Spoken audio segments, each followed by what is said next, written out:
Hi, my name is Niluh Yuanita Diandra Ardianti. I'm BINUS University online student majoring in business management. My student ID number is 260-2178621. Today, I would like to teach you how to avoid hoaxes and fake economic and political news. So, every single day we are flooded with headlines about the economy, elections, and government decisions. Inflation numbers, interest rate changes, new laws, breaking political scandals.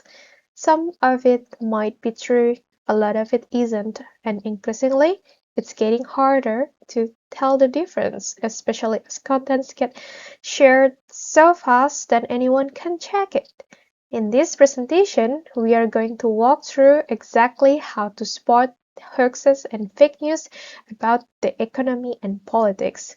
We'll look at why these two topics attract so much fake content in the first place, the specific tricks used to fool people, and a simple, repeatable process you can use to verify a claim in just a minute or two before you believe it, and definitely before you share it. Before we go further, let's get precise about the vocabulary here, because these three terms get used interchangeably, but they describe very different things. Misinformation is false or inaccurate information shared without any intent to deceive. This is usually an honest mistake. Someone reads something, believes it, and passes it along without realizing it's wrong. There is no malice here, just a chain of people repeating something false. And then there is disinformation. It is different. It is deliberately, definitely false information created and spread on purpose, specifically to mislead people or shape their opinion. Somewhere in the chain, someone knew it was false and spread it anyway. And a hoax is a fabricated story or claim presented as a fact, deliberately designed to be believed and passed along as real news. Think of it as a specific packaged piece of disinformation built to go viral. Why does this distinction matter? Because it tells you what you're dealing with. An honest mistake can be corrected with a friendly comment and a link. A deliberate hoax requires a different response. You are dealing with someone who wants you to be fooled. So, why do economics and politics attract so much fake content specifically? There are four reasons, and they tend to reinforce each other. First, high emotional stakes. Fear about jobs, prices, savings, and elections is a powerful motivator. When something touches your wallet or your vote, you are far more likely to react quickly and share it, often before you've actually thought it through. Second, these are genuinely complex topics. Inflation data, trade policy, legislation, monetary policy, these subjects take real expertise to explain accurately. That complexity creates room for bad actors to oversimplify, cherry-pick, or twist real information into something misleading. Third, we all carry existing biases. Decades of research on human psychology confirms that people are far more likely to believe and share claims that confirm what they already think or believe about a party, a leader, or policy. Fake content that flatters your existing views slips past your defenses more easily than content that challenges them. And the consequences are real. False economic claims can spook markets. False political claims can sway votes or spark unrest. That's not a hypothetical risk. It's exactly why bad actors from opportunistic scammers to organized influence campaigns keep targeting this space. It works. Now let's get into the actual playbook, the tactics that show up again and again once you know what to look for. Fake screenshots. These are doctored images made to look like a real headline, tweet, or breaking news banner, but the outlet never actually published it. Screenshots are especially dangerous because they feel like primary evidence even though they are trivially easy to fabricate. Manipulated statistics. Real charts get relabeled, cropped, or paired with the wrong time frame to imply a trend that isn't actually there. The underlying data may even be real, it's the framing that's dishonest. Deepfake audio and video. AI-generated clips that make an official or executive appear to say something they never said. This is a newer and rapidly growing threat, and it's becoming harder to detect with naked eye. Clickbait headlines that are sensational, alarming, or simply don't match what the article underneath actually says.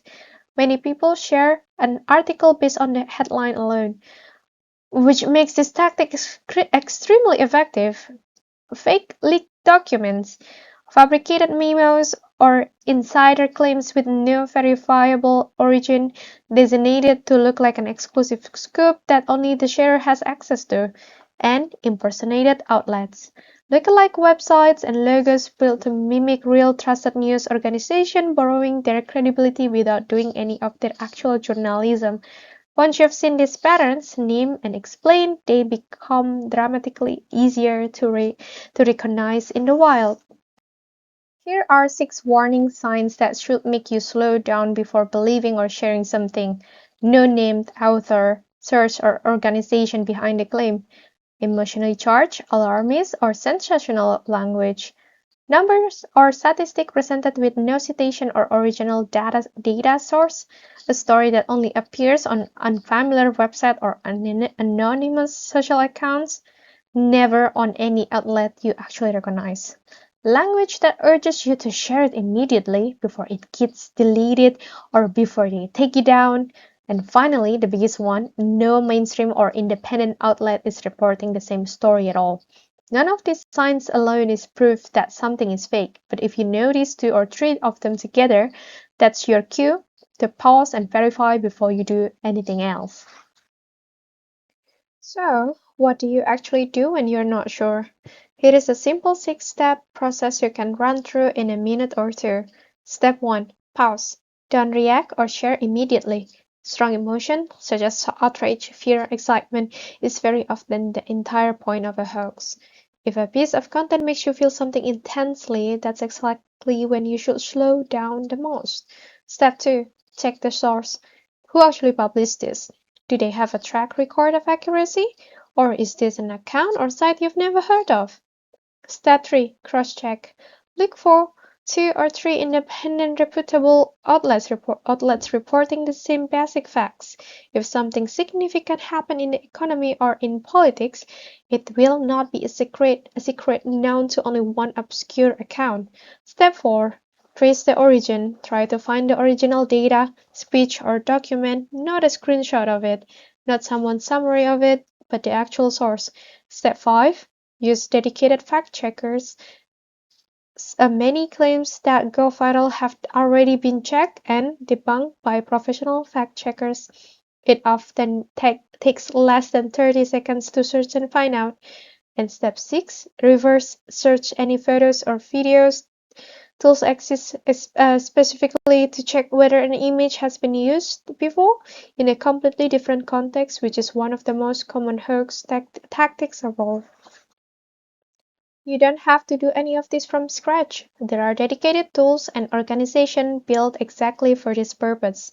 For general claims, independent fact-checkers like SNERP's PolitiFact or factcheck.org and the fact-checking desk at wire services like Reuters and AFP specialize in verifying exactly this kind of viral content. As of recent counts, there are several hundreds active fact-checking organizations operating in over 100 countries and dozens of languages. So there is good chance a suspicious claim has already been checked by someone. For economic claims, specifically go straight to official data. National Statistic Agency, central banks, and international bodies like IMF and World Bank publish the actual primary numbers, not someone's interpretation of them. For political claims, the government and parliamentary websites, official transcript, and press release give you the source material directly, without any middleman who might be shading the truth. And media literacy generally, outlets bias, and reliability trackers along with reverse image search tools can help you evaluate both the claims and specific piece of media attached to it. So, it is why all of this matters so much. A widely cited study from MIT published in the journal Science analyzed roughly 126,000 stories that spread on Twitter over more than a decade. The researchers found that false stories were about 70% more likely to be retweeted than true stories, and that false news reached its first 1,500 people roughly 6 times faster than accurate news did. Notably, the effect was even stronger for false political news, specifically than for other categories like natural disasters or terrorism. And it's not just an academic finding, surveys of the general public back it up. In a recent global survey by the Reuters Institute, more than half of respondents worldwide said they are actively worried about what's real and what's fake online when it comes to news, with concern running even higher in regions with heavy social media use such as Indonesia. The takeaway is simple but important. Once a false claim is out there, it spreads fast, and any correction that comes later rarely reaches the same audience that saw the original. That's exactly why the responsibility falls on each of us, individually, to slow down before we hit share, because by the time an official correction comes out, the damage from a viral hoax is often already done. So before you share anything about the economy or politics, run through this short checklist in your head. It genuinely takes less than a minute. Did I read the entire article, not just the headlines? Can I find the same claim reported by two or more independent trusted sources?